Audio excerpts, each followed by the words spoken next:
Do you hate the thought of working past 55 or 60? Do you hate not being able to live the life you deserve today? Do you hate not knowing what your financial future looks like? It's time to stop doing what you hate. Here's your host, Mr. Harold Green. Hello, everybody. This is Harold Green of Bright Tree Financial Group. And it is time to stop doing what you hate. Hopefully you folks are having a fantastic day and everything has been going well with you all. I've been a little bit under the weather here, but hanging in there, working hard, trying to get things done, trying to close out the year strong and making sure we're making the right moves and putting ourselves in position to be as successful as we can. Today's show is going to be October's stock market update. Going to give you guys a snapshot on what happened and where I think things are going to go from here. But first, I want to start off by talking a little bit about my trip to Japan. That's right. I went back to Japan for a little bit to celebrate my mother-in-law's 80th birthday. It was great getting together with family and checking everybody out and just having a great time and things like that. And it was a lot of fun. We stayed in, I think it was 6 different hotels in a matter of a couple of weeks. We were just like all over and it was good. We went to some places that people normally don't go to as tourists. Matter of fact, there's a lot of tourists don't even know this place exists. And I'd like to kind of keep it that way. And, you find those hidden gems and you really don't want to kind of share your secret sauce kind of the stuff. But most of my clients know because they followed me on Facebook or whatnot. And so they knew where I was at and hanging out at. And it was good. And during this trip, a lot of things happened. I mean, I had some highlights of the trip, had some lowlights of the trip. I mean, it was a lot of stuff that was going on. And I was kind of telling myself, was like, dude, you sure picked a very interesting time to take this trip. But, my stuff is all planned out. I have things planned out months and months and months in advance. I don't like doing anything at the last minute. So we're on this trip. And next thing you know, war breaks out in Israel. I mean, it's just the market begins to crash. I get emails, I get calls and different things like that. And it's kind of like people were acting like the world was coming to an end.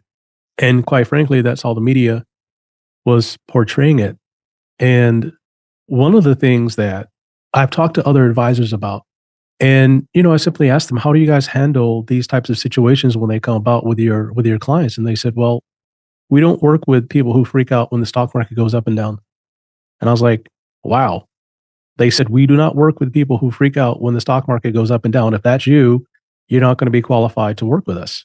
And I thought that was very, very interesting because for a lot of people, the market is pretty much their only option to having a successful retirement other than starting to live a substandard lifestyle in retirement, meaning sell everything you got, move to Alabama and, get you a 1,000 square foot flat or something and live on $300-400 a month.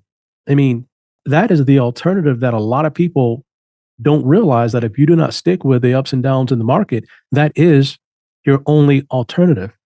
So I would anyway, are you ready for this October market minute? 1, 2, 3, let's get it. All right.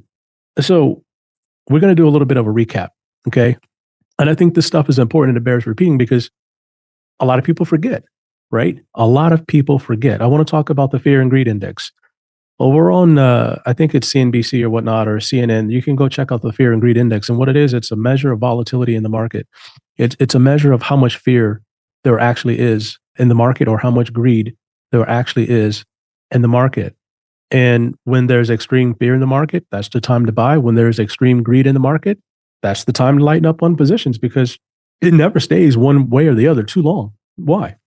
Because of the psychological warfare that goes on in the market. I'm going to talk about that in a second. But people got extremely fearful in October and they started selling everything. The problem is the market was already short.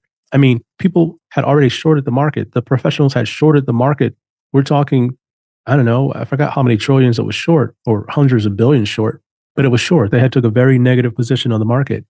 And that caused everybody else just to follow suit and start selling off because they just didn't know what was going to happen. Everybody was scared. A lot of positions got oversold. A lot of people panicked. A lot of people took losses that they didn't need to take. And, some people would ask me at that time, they would say, well, what should we do? And I said, well, you should sell your last goat and give me the money to buy right now. I mean, quite frankly, that's my attitude when the market goes extreme fearful like that. Because as I heard it said before, scared money don't make money. And basically what that means is if you're scared sitting on the sidelines, sitting in cash, when the opportunities comes around, you're not going to make anything because you're still sitting waiting to get in like double dutch, right? You're waiting on the rope to come around and around and around. Pretty soon, sun's going to be down and you can't see. And you try to get in at the wrong time, you're going to trip, hurt yourself, or you're waiting too late. And if you're going to mess up, you're going to mess up anyway. Whether you get in too early, you get in too late. If you're prone to messing up your trades, they're going to be messed up. And I'm not going to get into the psychology of that part, but it is what it is. People get in at the wrong time. They get out at the wrong time because they don't understand these things and they listen to the wrong thing. I don't know why people constantly have just an innate ability to just go seek out bad information and constantly follow it all the time. I don't know if it's because of, I've heard it said that it's called confirmation bias, right? People are going along with the thing that they agree with the most, right? If they agree with the bad information and it sounds right and it resonates with them, they act on it, which is extremely crazy. And that's why we get so much fear in the market at the wrong time. And I capitalized on that. I capitalized on that big time. I kid you not. I took hundreds of thousands of dollars out of certain positions and I sold them out. And I bought certain options with that money. And when I did, it looked bad at the time. But guess what? They exploded. And now I'm able to do some other things with the money in a relatively short period of time. What else happened in October? We had bond yields. We had bond yields spiking and going through the roof. Why? Because our government can't stop spending money that they don't have. They keep printing money. And as I stated before, borrowers want higher yields in order to carry that debt. So the market was spooked. They thought we needed trillions of dollars in order to fund, certain government responsibilities throughout next year. Well, the numbers came in a little bit lighter. And the next thing you know, inflation numbers came in lighter. Things started coming in lighter and lighter and lighter. Now data is coming in lighter. We had retail earnings come in lighter. Everything is coming in lighter. There's a lag effect to this Fed hiking cycle that people aren't really, you can't hike that much in interest rates and expect nothing to happen. Of course, it's been slow, but it's going to be slow, slow, slow. And then all of a sudden, things are going to turn down so fast. Inflation is going to turn down so fast. A lot of people thought it was going to be sticky. It's going to stay around. The Fed's going to come out and say this. The Fed's going to come out and say that. Well, they might, but still though, rates will be cut sometime next year. We don't know exactly when, but rates going to be cut sometime next year. And certain positions are going to explode and go through the roof. And if you're not in them at the right time, you're going to lose out. Things will change and they will get better. And if we can get a government in place that isn't hell-bent on spending and giving their buddies money, we'll be in a much better place. And that's why I think they don't want outsiders. They don't want outsiders. They want insiders who know how to play the game with them and make them money. That's how things have been working for years and years and years, right? Now, I do believe that there's a proper place for government to administer certain things for the people. I do believe in paying my taxes. I do believe that taxes should be spent on the proper necessary things, not pet projects and making other people's buddies rich, right? Now, we know that. That's the game. Now, how do you take advantage of that game in your trading portfolio? And that's what I do for my clients on a professional level. But if we can get them to stop borrowing money, if we can get yields to keep going back down, things will look a lot better. Now, what about the psychological warfare that was waged on people's minds with the media? You have to understand the media is in the business of getting clicks and getting ratings, and they will show anything on TV that will get ratings. They will put out any story that they think will make ratings and increase ad spend. That's their goal. Okay. I know I keep telling people all the time, you can't keep paying attention to the news. You can watch it, be informed, but not alarmed. Okay. You can be informed, but not alarmed. Don't get up in arms over stuff. Don't get emotional about stuff. And that's the problem, right? Their goal is to get you psychologically exhausted. If you can't beat them, guess what? They're going to wear you down until you give up. Okay. And that's why you need a professional if you can't manage your emotions throughout this process. But however, if you continue to drive your professional crazy, they're probably going to fire you. So I'm going to tell you now, make sure that when you talk to your professional, you're not emotional about it and you don't give them a hard time, because it is their job to look out for what's in your best interest, even though you can't see it. A lot of people have myopic views. They don't have the whole entire picture. They can't see everything that's going on. right? We don't have a crystal ball, but we have technology, we have strategies, we have data that you don't have access to. Okay. And when we see what's out there in the media, we know how to parse things out and put things together and put it in the proper perspective to hopefully make the right trades. But people oversold stocks, they oversold positions left and right. And, this morning I was going through some fundamental analysis and looking at some financials of a particular company that not going to say the name of, but they've been beat the hell up lately, all for the wrong reasons. And I was telling a client this morning, I was texting back and forth, and I said, I love the position. When I look at the numbers, this is insane. They have revenues that no one's even talking about. And it's becoming a huge part of their gap earnings, their net income. Insane amounts of money. They went from being negative $300 million to bringing in $2 billion last quarter in interest revenue, in financing revenue, right? They started lending money. They're making billions of dollars off of lending money. They sell a product, okay? They make money off the product. And then when people can't, finance the product themselves, they finance the product for the client. And the rates are at between, I think it was 5% and 16%, depending on what you buy and depending on your credit. It's all hidden in their earnings reports, and it's all hidden data that analysts know. And I'm sitting here looking at this stuff, and I said, you got to be kidding me. They're selling the hell out of this company over bullcrap on social media. It is insane. And it's a lot of different companies that go through that, right? Hit pieces get put out. And I was telling my client this morning, I said, I love the position, but they have too many secret enemies. And I'm not going to get into what I mean by that. They have too many secret enemies. They have too many people, powerful people in powerful places trying to tear the company down. So with that being said, I said, no, let's just get this thing back on track. And then let's just diversify a little bit here and there and see how it goes. Now, let's talk about the short sellers.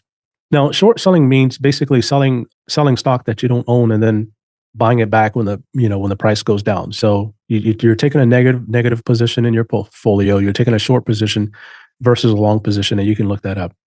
Now, the market was shorted billions and billions and billions of dollars from, say, I think it was July all the way up until just recently.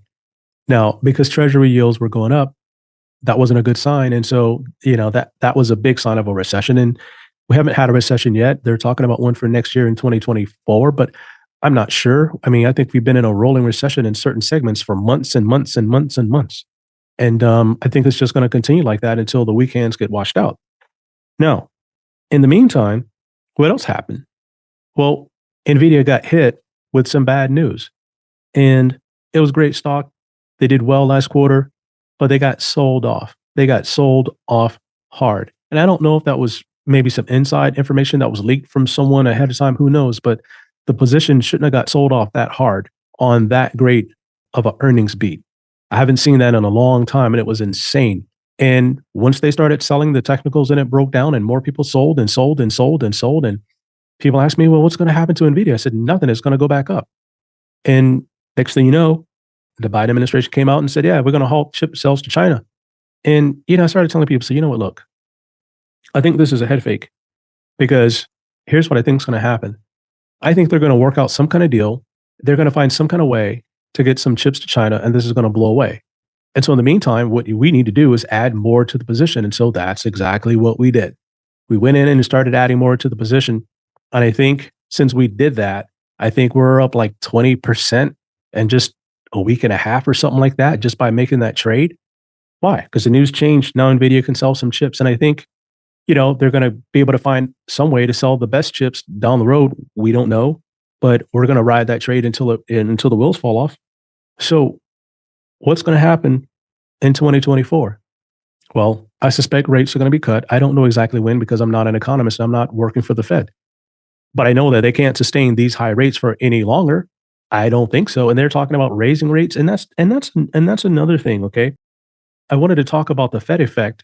And basically what the Fed effect is when they come out and they start saying stuff, right? You got about 8, 9 of them or whatever, and they all come out and say stuff, and they come out and say stuff, and they come out and say stuff. And, traders hang on to every word like it's, I don't know, like it's infamil, which is insane because it's a process that the market is going to have to go through to figure out where it's going to go. And sit there and hang on to every word the Fed says and make trades based on what the Fed says is a pretty stupid thing unless you're day trading. Because they're going to come out and say one thing today, and then tomorrow somebody else will come out and say one thing, and one person can move the market 100, 200 points. They shouldn't be allowed to do that. That should not be a part of the process. Now, I don't think they're intentionally trying to move the market, but it's it's a byproduct of that. Just like you're out there being reckless with a gun and it goes off and you shoot somebody. You can't sit there and say, well, I didn't mean to shoot him. Well, that's an indirect consequence of your choice. And I think the Fed should be held to the same situation. They shouldn't be able to come out and say stuff because they know it's going to move the market, regardless of what they say. So there should be a period of time where they don't say anything because really there's nothing for them to say. The data speaks for itself. We should let the data come out and then they report on the data and they can probably say, hey, this is what we think the data is going to go. And then for the next, I don't know how many months, shut up until you have another meeting. But it just really begins to add fear to the market.